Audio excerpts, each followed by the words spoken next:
Kenalin, namaku Deborah Septiani dengan NIM 29023500005 dari Fakultas Ekonomi dan Bisnis Program Studi Akuntansi. Pada kesempatan kali ini, aku akan membuat video pembelajaran untuk keperluan ujian akhir semester mata kuliah Statistika Bisnis dengan materi pengambilan keputusan serta elemen-elemennya. Tonton sampai akhir ya. Pada video ini akan ada beberapa poin-poin yang kita bahas. Yang pertama, kita akan membahas tentang elemen-elemen keputusan. Jadi, ada beberapa elemen-elemen keputusan. Yang pertama, ada yang namanya kepastian. Apa sih itu kepastian? Jadi, kepastian ini adalah informasi untuk pengambilan keputusan tersedia dan valid. Kemudian ada yang kedua namanya ketidakpastian, di mana ini merupakan suatu keputusan dengan kondisi informasi tidak sempurna dan probabilitas suatu kejadian tidak ada. Kemudian yang ketiga ada resiko. Resiko merupakan informasi untuk pengambilan keputusan tidak sempurna dan ada probabilitas atas suatu kejadian. Kemudian yang keempat, ada yang namanya konflik. Konflik itu merupakan keputusan di mana terdapat lebih dari dua kepentingan. Nah, masih dalam materi elemen keputusan, selanjutnya ada yang namanya pilihan, di mana pilihan di sini maksudnya adalah pilihan atau alternatif yang terjadi bagi setiap keputusan. Kemudian ada yang dinamakan hasil. Hasil atau payoff dari setiap keputusan. Yang terakhir ada state of nature, di mana ini merupakan peristiwa atau kejadian yang tidak dapat dihindari atau dikendalikan oleh pengambil keputusan. Oke, berikutnya kita akan masuk ke materi keputusan dalam keadaan beresiko. Jadi, pengambilan keputusan dalam kondisi beresiko adalah suatu kejadian atau keadaan yang berada di antara kondisi pasti dan kondisi tidak pasti, yang akan terjadi dua kemungkinan hasil, antara berhasil atau gagal, dalam mengambil sebuah keputusan. Nah, pengambilan keputusan dalam kondisi beresiko adalah pengambilan keputusan di mana terjadi hal-hal seperti alternatif yang harus dipilih mengandung lebih dari satu kemungkinan hasil. Kemudian, pengambil keputusan memiliki lebih dari satu alternatif tindakan. Kemudian diasumsikan bahwa pengambil keputusan mengetahui peluang yang akan terjadi terhadap berbagai tindakan dan hasil. Nah, kita langsung masuk ke konsep resiko. Yang pertama, di sini ada beberapa konsep resiko. Yang pertama ada resiko adalah kesempatan timbulnya kerugian. Kemudian, resiko adalah penyimpangan hasil aktual dari hasil yang diharapkan. Kemudian, resiko adalah ketidakpastian. Dan yang terakhir, resiko adalah hasil yang berbeda dari hasil yang diharapkan. Nah, pada intinya, resiko secara umum adalah sesuatu yang tidak dapat diprediksi dan memiliki kecenderungan bahwa hasil yang sebenarnya bisa berbeda dengan hasil yang diharapkan. Jadi, resiko bisa dikatakan kemungkinan akan terjadinya sesuatu kejadian yang merugikan, atau bisa juga dikatakan bahwa resiko bisa terjadi ketika adanya sebuah peluang kejadian. Nah, kemudian kita akan masuk ke poin kondisi resiko.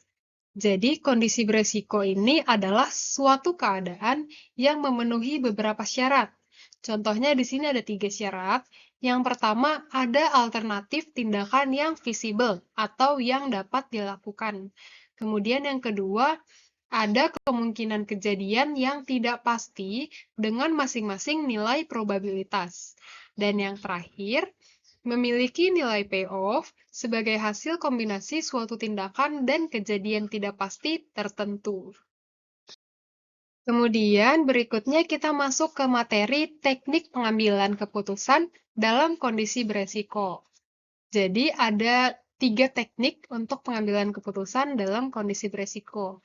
Yang pertama, expected value atau nilai ekspektasi. Jadi nilai ekspektasi atau nilai harapan adalah jumlah dari nilai-nilai yang diharapkan terjadi probabilitas masing-masing dari suatu kejadian yang tidak pasti.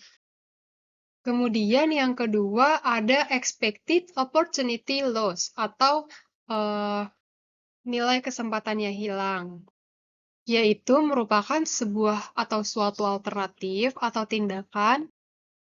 Kemudian yang kedua ada expected opportunity loss atau nilai kesempatan yang hilang, yaitu suatu alternatif atau tindakan dengan payoff terbesar bagi kejadian yang tidak pasti. Kemudian yang ketiga ada expected value of perfect information atau nilai harapan informasi sempurna, yaitu merupakan selisih antara nilai harapan dengan nilai informasi sempurna dan nilai harapan tanpa informasi sempurna. Dan untuk menentukannya, ada 2 cara, yaitu yang pertama, ada pengambilan keputusan yang mencoba untuk menghilangkan unsur ketidakpastian yang didasarkan pada adanya informasi sempurna. Lalu, nilai rata-rata terbesar setiap alternatif tindakan, jumlah maksimal atau maksimum untuk mendapat informasi sempurna. Kemudian, materi yang ketiga, kita akan membahas keputusan dalam ketidakpastian. Jadi, kondisi tidak pasti adalah suatu keadaan yang memenuhi beberapa kriteria. Secara teori, yang pertama ada beberapa alternatif visible. Yang kedua, nilai probabilitas masing-masing kejadian tidak diketahui. Kemudian yang ketiga, memiliki payoff sebagai hasil kombinasi suatu tindakan dan kejadian tidak pasti. Nah, ada beberapa langkah-langkah dalam pengambilan keputusan. Yang pertama, yaitu kita harus mengidentifikasi dan definisikan masalah secara jernih. Kemudian yang kedua, kita harus membuat daftar kemungkinan alternatif akan terjawab. Yang ketiga, mengidentifikasi kemungkinan outcome atau hasil. Kemudian yang keempat, kita membuat daftar payoff atau profit dari beberapa kombinasi alternatif dan outcome. Kemudian yang kelima, seleksi dengan menggunakan model matematika teori keputusan. Dan yang terakhir, aplikasikan model dan buatlah keputusan. Kemudian ada ciri-ciri ketika dikatakan dalam kondisi tidak pasti. Yang pertama, ada beberapa alternatif tindakan yang visible atau yang dapat dilakukan. Kemudian yang kedua, nilai probabilitas masing-masing kejadian tidak diketahui. Dan yang ketiga, memiliki nilai payoff sebagai hasil kombinasi suatu tindakan dan kejadian tidak pasti. Payoff di sini merupakan nilai pembayaran, laba, kenaikan pangsa pasar, dan sebagainya. Oke, selanjutnya kita akan masuk ke materi kriteria pengambilan keputusan dalam ketidakpastian. Di sini kriteria yang pertama ada maksimax. Apa itu maksimax? Jadi kriteria maksimax ini menemukan alternatif yang memaksimalkan outcome maksimum atau konsekuensi bagi setiap alternatif. Yang pertama, kita tempatkan outcome maksimum pada tiap-tiap alternatif. Kemudian, pilih alternatif itu pada angka maksimum.